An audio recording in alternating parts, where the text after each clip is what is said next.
Hello everyone! Just this recently, we spent the celebration of Mother's Day. So here we are with the family to enjoy our Prof Next adventures.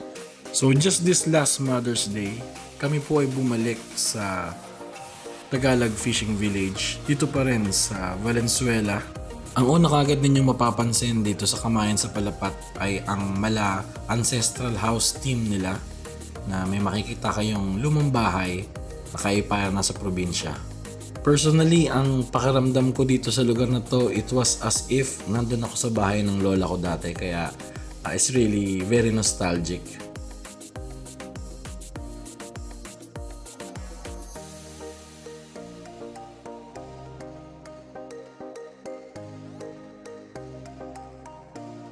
If you choose to dine here, meron silang dalawang option. Yung isa, yung regular lang na pipili ka ng upuan for you to dine. The second option, meron sila ritong vegan-inspired dining huts na pwede ninyong i-rent for 4,000 pesos na consumable. So, pwede ninyong gamitin yung 4,000 pesos to order. So, that's for 3 hours. Very Instagrammable talaga yung place. Kaya, while you are waiting for your orders, pwede kayo mag-picture-picture dito together with your loved ones. So let's get inside one of the huts at tignan natin kung ano yung nasa loob. So basically, meron ditong dining table na ancestral pa rin ang dating, very classic. At sa likod ay may makikita kayong palaisdaan.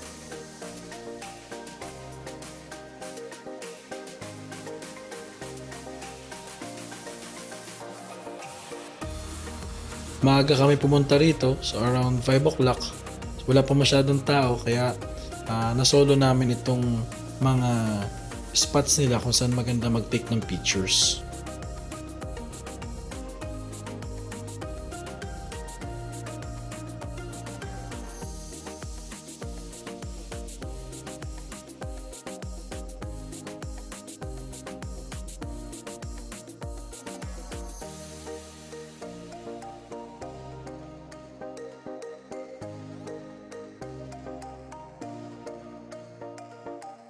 So now let's go up dun sa second floor nung kanilang ancestral house dito para mabisita natin kung anong pwede nating makita sa taas.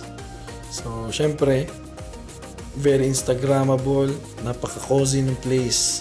Para ka talagang nasa lumang bahay ng lola mo. And it really will bring back memories kung kayo ay bata pa. I'm sure if you are with older people, matutuwa sila na mag-dining dito dahil it's like as if it's a trip to memory lane. So, tingnan pa natin kung anong pwede nating ma-discover dito sa Kamayan sa Palapat.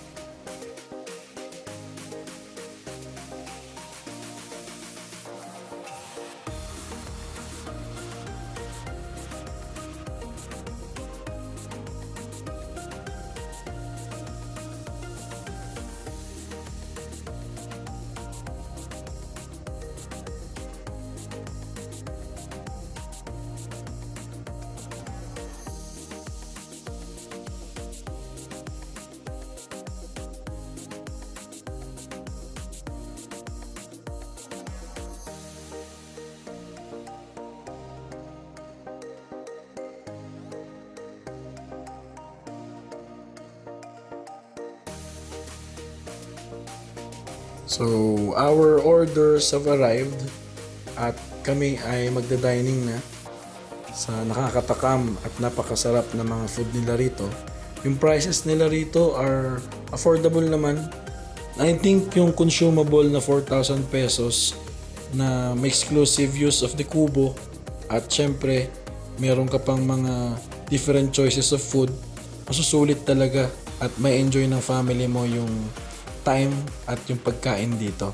So ito yung mga in-order pa namin, like this one, buttered chicken, meron din calamares, salad, we also have yung sinigang na baboy, and then buttered shrimp, and then we also have pinakbet at meron pang iba.